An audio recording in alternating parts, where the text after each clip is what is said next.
Welcome back to the channel. On today's episode of 1-800 We Got Power, finishing up the top side of our small block 434. On the last episode, y'all seen us finish up the bottom end, got the pistons, rods, crank in the block, got everything torqued in, and we're gonna get started on this top end. So just want to go over some parts that we have for the top. Right here we have a solid roller camshaft made by Howard's. We have some Howard's solid roller lifters. I like Howard's. They make very, very quality camshafts to me. I've used in several different profiles, meaning I've used their 4-7 swap series, their big bottle series, the small base circle. They make some nice stuff, and as you can see on this one, we're gonna go on and unpackage it. This one right here is built different. When I first seen the cam, I said I had to give him a call. Hey, this is SSP, and I think you guys left some loads off on this camshaft. I said, no, this is our new design. So this is the new stock what he said, solid steel core design. So y'all can see how it's made. It's straight solid in between. Yeah, it's gonna be some nice stuff right here. It's the first one I've gotten used. I bought to use, so this is the first one. But I'm gonna let y'all know how well this thing works. Well, y'all gonna see it with me once we get this thing fired up. But I like that design there. It's real nice. So that's our camshaft, solid roller. These are the Howard's solid roller lifters. Now, by us having this dart block, these are 3 thousandths taller. And right here we have our double roller billet timing chain. It's got the what do you call this thing? I can't even think of the name of it. This little wheel right here, y'all help me in the comments. It's on the tip of my tongue, I can't get it out. But for y'all that don't know, I'm just gonna show y'all what this is actually for, because this comes off the back of here.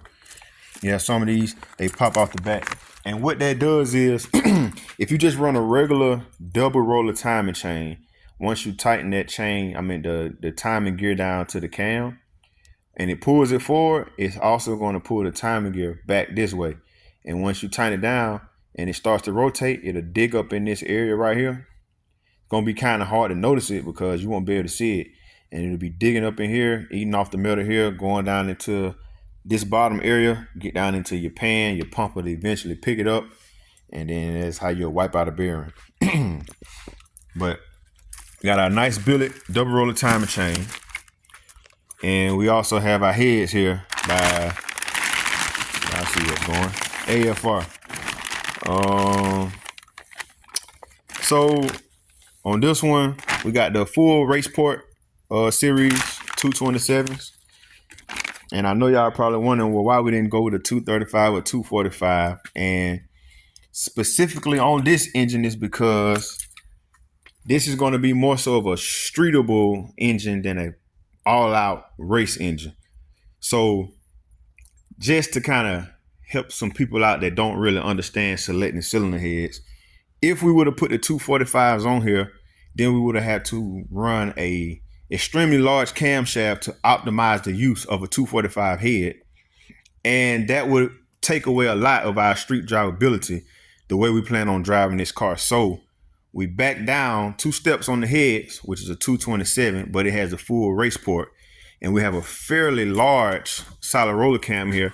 But at the same time, this is we like skating on ice as far as being dragged, all out drag race and streetable. So with this camshaft right here, it still will have street manners and sort of a drag race application. So if you take a cam like this, made it with a head like this, now you can optimize the use of this head to make the most power with this head. So in essence, let's just say if somebody's got a 245 with a mild, I'm gonna say hydraulic roller when they only set up for solid roller, but let's just say you put a small solid roller. Now you have a big head with a lot of airflow with a small cam in it that's not optimizing the use of that head, not opening and fully closing the valves with the small head like that. So what we did was we went with the mediocre. I'm not gonna say mediocre because this is a decent head as well. No, it's not a small head. 227, that's a large head. So we went with a 227, but with this camshaft, it's gonna optimize the use of this head. And we also have for the intake, the intake is somewhere around here, but for the intake, I have a Super Victor. So we got a Super Victor going on for the intake, 4150 style flange. So we ain't gonna waste no more time. I'm gonna go ahead and get this cam set in the engine. Go ahead and get our heads installed and start coming up with the top end, man. So let's dig in. All right, so I got my assembly lube again, man. Right here you can see I just put a little light coat, man, just to put a light film on it to ensure we don't have any friction upon startup on dry parts. Right here I have some Cometic MLS head gaskets, 40,000 thickness that we installed. You can see this one was trying to give me a little trouble right here, lining it up on the dial pins, but I got it lined up. Then we went on ahead and installed the lifters in. You want to make sure your lifters are going up and down with ease inside your lifter boards. Also, you can see right here on the link bar, that's why I went with a 300 taller lifter so that it would clear the block surface on this dark block. So right here I'm going ahead and installing the cylinder heads, and then I take one bolt out for each side and I just hand tighten it just to hold the head in place until I get all the rest of my other bolts with the ARP moly lube on it. So I apply that to the threads on all the rest of the bolts. I put them in, hand tighten them first, and then I torque the bolts down in sequence at 75 foot-pounds per ARP's torque specifications.